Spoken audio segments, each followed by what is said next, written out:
हमारे खास कार्यक्रम देश प्रदेश में आप सभी का स्वागत है। आपके साथ मैं हूं पूजा पांडे। आज सबसे पहले बात करते हैं देश प्रदेश में भारतीय रेलवे में ग्रीन रिवॉल्यूशन की शुरुआत की। प्रधानमंत्री मोदी ने आज हरियाणा के जिंद स्टेशन से देश की पहली हाइड्रोजन ट्रेन हरी झंडी दिखाकर रवाना की है। इस रिपोर्ट में जानते हैं ट्रेन किन खूबियों से लैस है। देखिए रिपोर्ट। अगर हम रेलवे के इतिहास पर नजर डालें तो पाते हैं कि 19वीं सदी के रेलवे की पहचान स्टीम इंजन से बने थे। 20वीं सदी की पहचान डीजल और बिजली से चलने वाली रेल बनी और अब 21वीं सदी की रेल हाइड्रोजन से चलने वाली है। आज भारतीय रेल ने भी 21वीं सदी की इस टेक्नोलॉजी में एक बड़ा स्टेप लिया है। काले धुएं के अतीत से लेकर ग्रीन फ्यूल के भविष्य तक के सफर को तय करते हुए भारतीय रेलवे ने तकनीक से विकास की रफ्तार तय कर इतिहास के पन्नों में नई इबारत लिख दी है। हरियाणा के जिंद रेलवे स्टेशन से पीएम मोदी के हरी झंडी दिखाते ही देश की पहली हाइड्रोजन ट्रेन आत्मनिर्भरता की रफ्तार के साथ विकास की पटरी पर सरपट दौड़ पड़ी है। इसका विस्तार होने की बहुत संभावनाएं हैं। हम इस पर रिसर्च करते रहेंगे, लागत कम कैसे हो इसका तरीका ढूंढते रहेंगे, एफिशिएंसी कैसे बढ़े इस पर काम करते रहेंगे और बड़ी जांच पड़ताल करते करते एक के बाद एक कदम उठाते जाएंगे।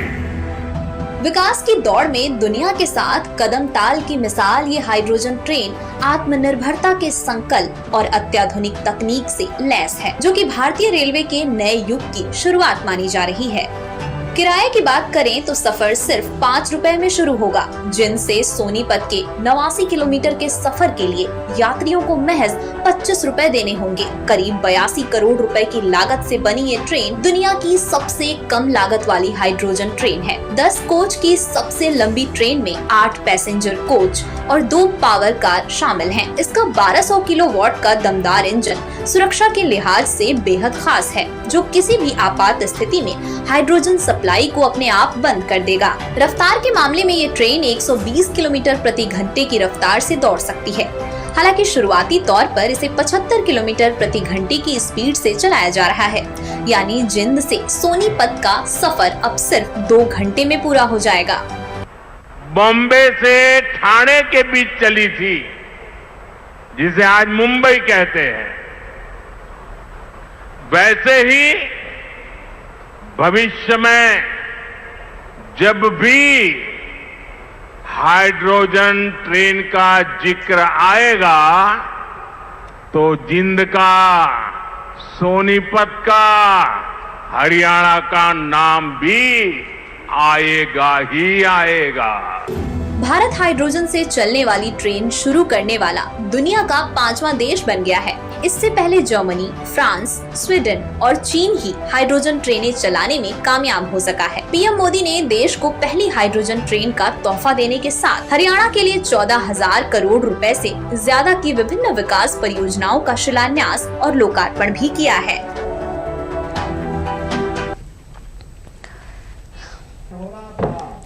चलिए आगे बढ़ते हैं। अब खबर पीएम मोदी के पंजाब दौरे की, जहां उन्होंने जालंधर से 5,470 करोड़ रुपए से अधिक की रेल और सड़क बुनियादी ढांचा परियोजनाओं की शुरुआत की। इस भव्य कार्यक्रम में 2 नई एक्सप्रेस ट्रेनों को भी हरी झंडी दिखाई गई, जिससे कई राज्यों के यात्रियों का सफर अब बेहद आसान हो जाएगा। देखिए रिपोर्ट। अब यहां जालंधर से कई नई रेल सेवाएं शुरू की गई है। आज अमृतसर से काशी के बीच रेल सेवा भी शुरू हुई है। इससे गुरु रविदास जी के भक्तों के लिए पंजाब से काशी जाना और अधिक आसान हो जाएगा। साथियों, आज ही लुधियाना बाईपास का शिलान्यास, दिल्ली अमृतसर कटरा एक्सप्रेसवे के एक और सेक्शन का लोकार्पण हुआ है। मैं ऐसे हर प्रोजेक्ट के लिए देशवासियों को और खास तौर पर पंजाब के मेरे भाई बहनों को बहुत बहुत बधाई देता हूं। प्रधानमंत्री मोदी ने शुक्रवार को पंजाब के जालंधर से वीडियो कॉन्फ्रेंसिंग के जरिए अमृत भारत स्टेशन योजना के तहत देश भर के 75 पुनर्विकसित रेलवे स्टेशंस का उद्घाटन भी किया है। इसी कड़ी में पूर्वोत्तर रेलवे के लखनऊ मंडल स्थित ऐशबाग जंक्शन के आधुनिकीकृत स्टेशन का भी लोकार्पण हुआ है। डीडीयूपी संवाददाता दुर्गा शर्मा ने इस अत्याधुनिक रेलवे स्टेशन के तमाम सुविधाओं से जुड़ी एक खास रिपोर्ट को यात्रियों के अनुभव के साथ आपके लिए तैयार किया है। देखिए रिपोर्ट। आधुनिक होते रेलवे स्टेशन विकसित भारत की पहचान है। विकसित भारत का जो संकल्प है उसको पूरा करते हुए नजर आते हैं और ऐशबाग जंक्शन का नाम भी उस लिस्ट में जुड़ गया है। अमृत भारत स्टेशन योजना के तहत इस पूरे स्टेशन को रिनोवेट किया गया है। 24 करोड़ से ज़्यादा की लागत के साथ यहाँ पर जो हाईटेक सुविधाएं हैं, जो आधुनिक सुविधाएं हैं, उनसे इस स्टेशन को लैस किया गया है।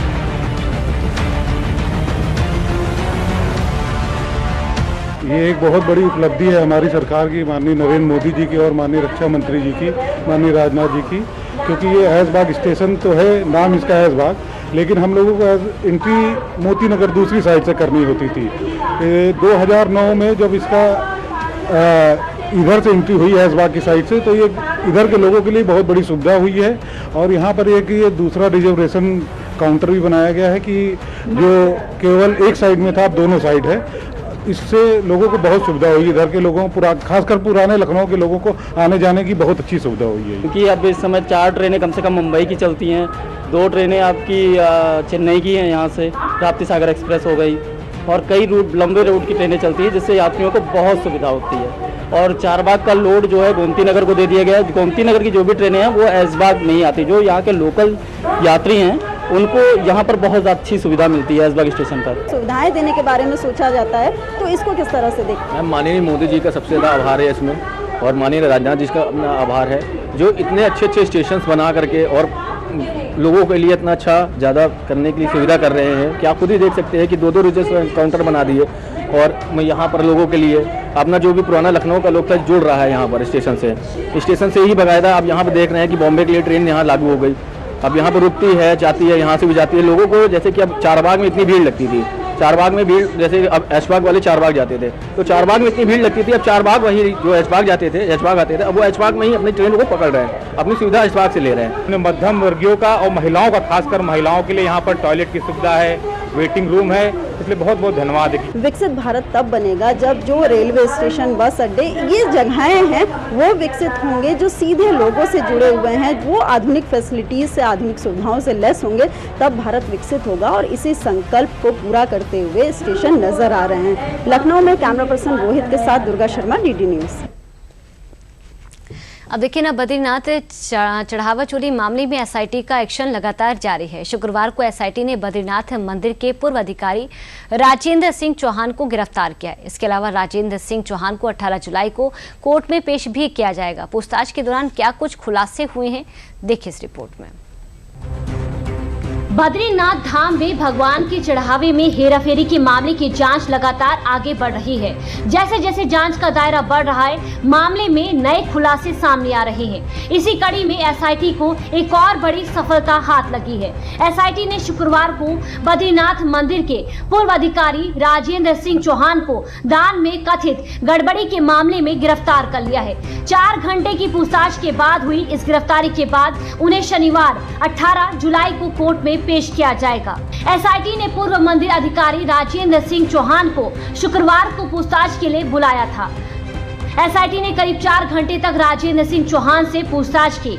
पूछताछ के दौरान उनके बयानों में विरोधाभास पाया गया। इसके अलावा संलिप्तता के सबूत मिलने पर एसआईटी ने उन्हें गिरफ्तार किया। जांच के दौरान मिले सीसीटीवी फुटेज के विश्लेषण से चौहान की पहचान एक मुख्य संदिग्ध के तौर पर की गई है। कथित तौर पर सीसीटीवी फुटेज में चौहान को 22, 25 और 29 जून को कैश के बंडल लेते और अपनी जेब में रखते हुए देखा गया। इसी सबूत के आधार पर एसआईटी ने राजेंद्र सिंह चौहान को पूछताछ के लिए बुलाया था। राजेंद्र सिंह चौहान 30 जून साल 2026 को मंदिर अधिकारी के पद से रिटायर हुए थे। 25 और 29 जून के सीसीटीवी फुटेज की और जांच करने पर कुछ और संदिग्धों की पहचान हुई है, जिनसे आने वाले दिनों में पूछताछ की जा सकती है। इससे पहले एसआईटी इस मामले में बीकेटीसी के निजी सहायक कर्मचारी प्रमोद नौटियाल को गिरफ्तार कर जेल भेज चुकी है। वहीं गड़बड़ी सामने आने के बाद मंदिर समिति ने कार्रवाई करते हुए मुख्य खजांची संदीप मेहता को उनके पद से हटा दिया था। आजम खान की जौहर यूनिवर्सिटी के कथित अवैध निर्माण पर बुलडोजर कार्रवाई के संकेतों के बीच अब यूपी की सियासत में नया मोड़ आ गया है। समाजवादी पार्टी जहां इसे अल्पसंख्यक संस्थान को निशाना बनाए जाने का आरोप लगा रही है, तो वहीं AIMIM ने इस पूरे मामले में अखिलेश यादव पर ही सवाल खड़े कर दिए हैं। देखिए रिपोर्ट। बुलडोजर चला, कई जगहों पर बेगुनाह मुसलमानों पर, दलितों पर बुलडोजर का दुरुपयोग हुआ, पत्रकारों के घरों पर बुलडोजर का दुरुपयोग हुआ और इस बुलडोजर की वजह से मस्जिद, मदरसा, खानका पर कार्रवाई हुई। लेकिन अखिलेश यादव जी कुछ नहीं बोले, वो सॉफ्ट हिंदुत्व के रास्ते पर चल रहे हैं। समाजवादी पार्टी के दिग्गज नेता आजम खान की यूनिवर्सिटी जौहर पर बुलडोजर एक्शन के डर के बीच शुरू हुआ सियासी रण अब अगले चरण में पहुंच चुका है। समाजवादी पार्टी की ओर से जौहर से जुड़े विवाद को लेकर लगातार सत्तारूढ़ भारतीय जनता पार्टी सरकार पर अल्पसंख्यक संस्थान को गिराने का आरोप लगाया जा रहा है। भारतीय जनता पार्टी की सरकार है और ये तो बुलडोजर वाली सरकार है। ये तो हमारे छात्रों के भविष्य पर बुलडोजर चलाने का काम कर रही है। ये तो किसी पे भी बुलडोजर चला सकती है। लेकिन इन आरोपों के बीच यूपी में मुस्लिम वोट बैंक की राजनीति में समाजवादी पार्टी को टक्कर देने सियासी मैदान में उतरी AIMIM ने समाजवादी पार्टी के राष्ट्रीय अध्यक्ष अखिलेश यादव पर गंभीर आरोप लगाते हुए सपा को सवालों के कटघरे में खड़ा कर दिया है कि बुलडोजर का उपयोग पहली बार मुसलमानों के खिलाफ योगी आदित्यनाथ जी ने नहीं बल्कि अखिलेश यादव जी ने किया था। और उस अखिलेश यादव जी ने जो परंपरा शुरू की मुसलमानों के खिलाफ बुलडोजर का इस्तेमाल करने की, वो परंपरा आज तक चली आ रही है। दोनों में कोई फर्क नहीं है।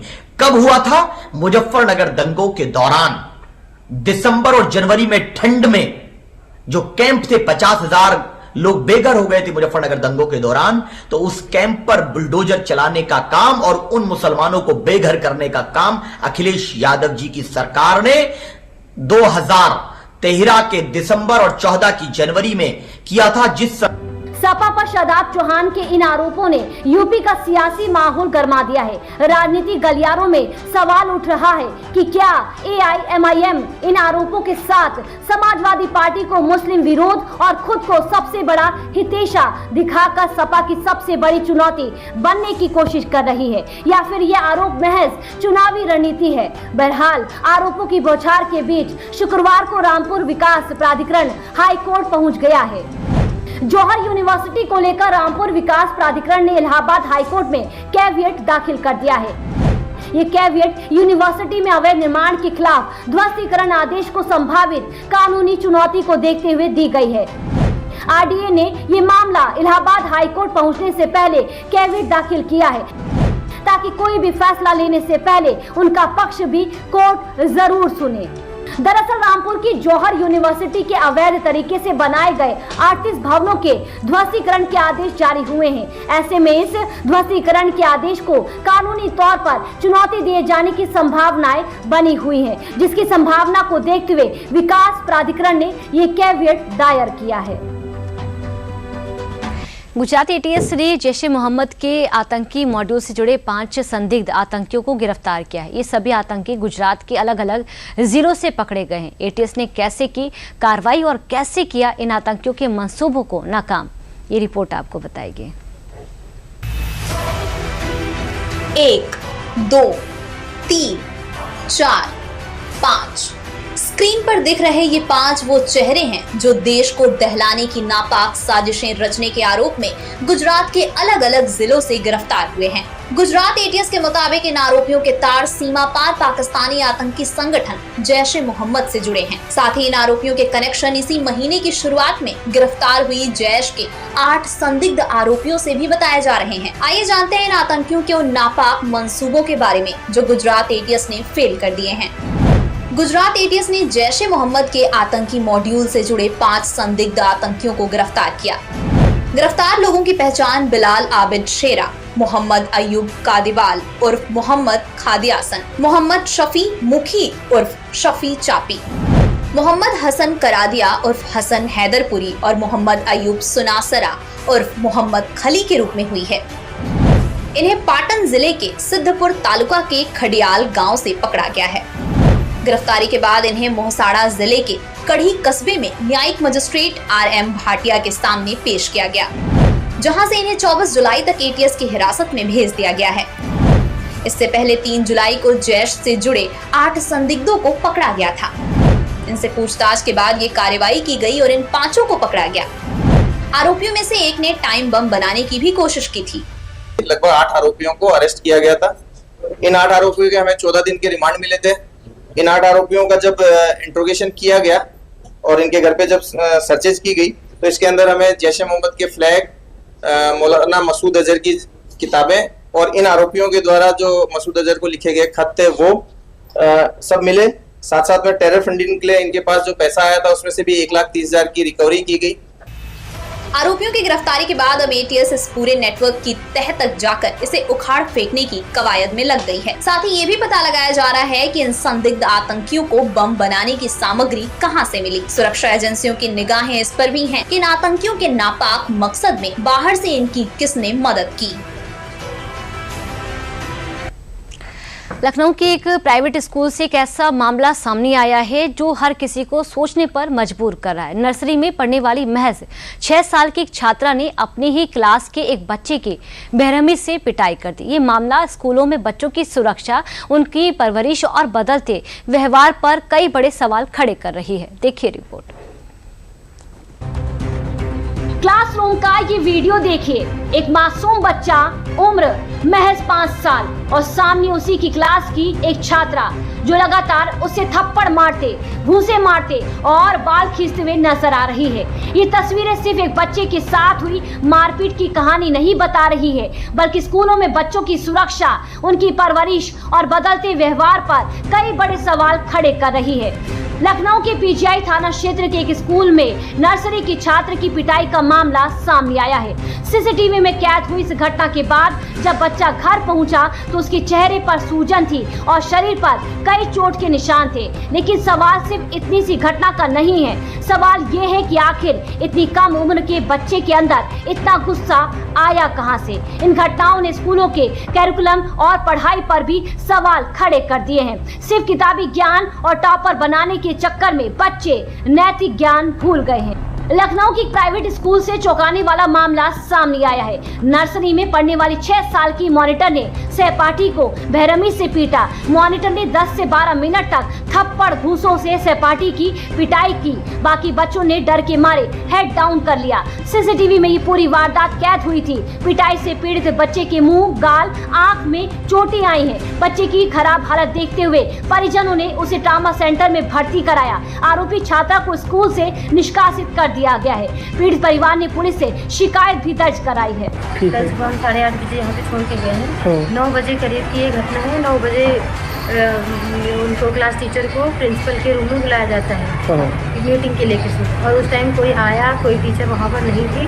और फिर एक बच्ची मैडम के निकलते ही बच्चे को मारना स्टार्ट करती है। क्योंकि जब मेरा बच्चा दौड़ता है भागने के लिए, बाहर निकलने के लिए कि मैं बाहर जाके बच जाऊँ किसी भी तरह से, तो वो घसीट के अंदर कर लेती और फिर से मारती, दरवाज़ा बंद कर लेती। उधर से मारती ही जा रही थी। लगभग 10 से 12 मिनट लगातार उसको मारी। 10 से 12 मिनट से आपके बच्चों को मारा? लगातार मारी, लगातार सर पटक के मारी है, पीठ पे मारी है। बता दें कि कोई पहला मामला नहीं है जब स्कूल के अंदर बच्चों के साथ हिंसा या बुलिंग की घटना सामने आई हो। इससे पहले भी कई ऐसे मामले सामने आ चुके हैं जहां बुलिंग से परेशान होकर बच्चों ने आत्महत्या जैसे बेहद गंभीर कदम उठा लिए हैं। इस घटना का सीसीटीवी फुटेज साफ तौर पर दिखाई देता है कि ये कोई सामान्य बच्चों की शरारत या मामूली झगड़ा नहीं है। स्कूल वो जगह होती है जहां माता पिता अपने बच्चों को पूरे भरोसे के साथ भेजते हैं। बच्चे अपने घर के बाद सबसे ज्यादा समय स्कूल में ही बिताते हैं। ऐसे में अगर स्कूल का माहौल ही सुरक्षित नहीं होगा तो बच्चों की सुरक्षा और मानसिक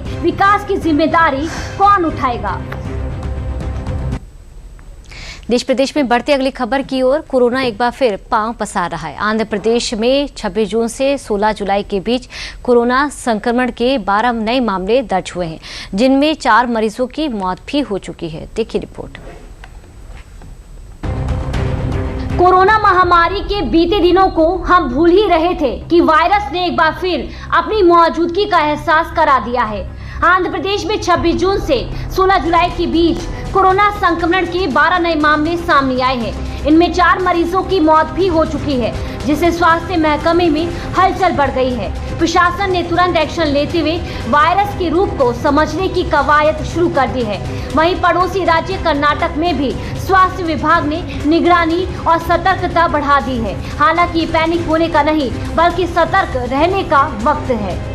बता दें, आंध्र प्रदेश राज्य में 26 जून से 16 जुलाई के बीच कोरोना के 12 मामले सामने आए हैं। हालांकि स्वास्थ्य विभाग का कहना है कि मरने वाले 4 मरीज पहले से ही हाइपरटेंशन, डायबिटीज और किडनी जैसी गंभीर बीमारियों से जूझ रहे थे। साथ ही सरकार ने वायरस के नए वेरिएंट का पता लगाने के लिए 5 sample national institute of virology यानी कि NIV पुणे को भेज दिए हैं। फिलहाल 3 मरीज होम आइसोलेशन में हैं और 2 का अस्पताल में इलाज जारी है। वहीं 3 मरीज ठीक भी हो चुके हैं। राज्य के स्वास्थ्य अधिकारियों ने सभी अस्पतालों को हाई अलर्ट पर रहने के निर्देश दिए हैं। राहत की बात यह है कि सभी मामले राज्य के अलग अलग हिस्सों से सामने आए हैं, यानी कहीं भी संक्रमण का कोई क्लस्टर नहीं बना है। स्वास्थ्य विभाग के जिलावार आंकड़ों पर नजर डालें तो वायरस का दायरा कुछ खास जिलों तक ही सीमित देखने को मिलता है। कडप्पा में 8 मामले दर्ज हुए हैं, जिनमें 3 मरीजों की मौत हो चुकी है। गुंटूर में 2 मामले सामने आए हैं। विशाखापट्टनम में 1 मामला सामने आया है। काकीनाडा में 1 मामला सामने आया है, जिसमें 1 मरीज की मौत हो चुकी है। वहीं आंध्र प्रदेश के स्वास्थ्य विभाग ने कहा है कि आम जनता को इस स्थिति से घबराने की बिल्कुल भी आवश्यकता नहीं है। हालांकि राज्य के सभी अस्पतालों और स्वास्थ्य कर्मियों को अलर्ट पर रखा गया है। कडप्पा के रिम्स अस्पताल में विशेष कोविड आइसोलेशन वार्ड भी तैयार किया गया है। फिलहाल स्थिति नियंत्रण में है। देश प्रदेश में अगली खबर संभल से है, जहां अवैध अतिक्रमण पर बुलडोजर एक्शन लगातार जारी है। शुक्रवार को संभल के मुकर्रबपुर गांव में सरकारी बंजर जमीन पर बनी इमामबाड़ी और मजार को बुलडोजर चलाकर ध्वस्त कर दिया गया। देखिए रिपोर्ट। सरकारी जमीन को अतिक्रमण से मुक्त कराने के लिए यूपी में प्रशासन का बुलडोजर अभियान लगातार जारी है। इसी अभियान के तहत संभल में एक बार फिर बड़ी कार्रवाई देखने को मिली। शुक्रवार को मुकर्रबपुर गांव में सरकारी बंजर जमीन पर बने इमामबाड़े और शाह मियां नीम मजार को हटाने के लिए प्रशासन की टीम बुलडोजर के साथ पहुंची। राजस्व विभाग और पुलिस की संयुक्त कार्रवाई में 5 बुलडोजर और 1 पोकलेन मशीन की मदद से अवैध ढांचों को ध्वस्त कर दिया गया।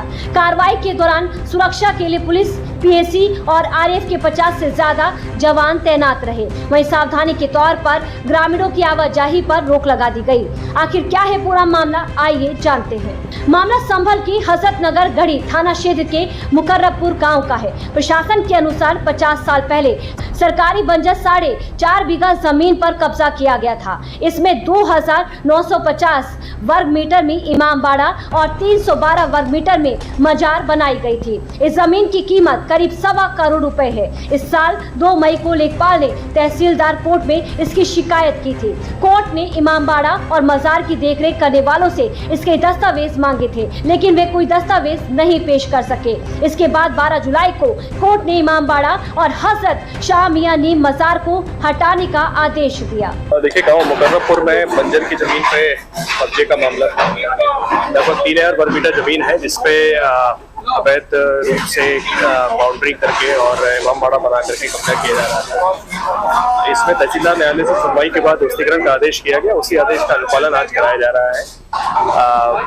शासन की मंशा के अनुरूप ये सरकारी जमीनों से कब्जे हटाने की कार्रवाई चल रही है। साथ साथ इस जमीन पे गरीब भूमिहीन परिवारों को बसाने की योजना भी बना रहे हैं हम लोग और आगे भी इस प्रकार की कार्रवाई चलती रहेगी। जनपद संभल के मुकर्रबपुर गांव में ग्राम समाज की 1.25 करोड़ से अधिक जमीन, जो कि करीबन 4.5 बीघे जमीन है, इस जमीन पे अवैध कब्जा करके यहाँ इलीगल स्ट्रक्चर्स बनाए गए थे, उनको तोड़ने का कार्य वो आज प्रशासन द्वारा किया जा रहा है। इसकी सुरक्षा 4 थानों की फोर्स, एक कंपनी PSC और RRF को डिप्लॉय किया गया है और इस तरीके की जितना भी अवैध जो जमीन या अवैध स्ट्रक्चर्स हैं बनाए गए हैं, उन सबको डिमोलिशन करने की कार्रवाई की गई है, जिसमें अभी तक जनपद संभल में। वहीं प्रशासन का कहना है कि सरकारी जमीन पर बिना अनुमति के कोई भी निर्माण नहीं किया जा सकता है, इसीलिए अतिक्रमण हटाने की कार्रवाई आगे भी जारी रहेगी। खाली कराई गई जमीन दोबारा कब्जा ना हो, इसलिए उसका इस्तेमाल लोगों के हित में किया जाएगा। देश प्रदेश में आज के लिए इतना ही। नमस्कार।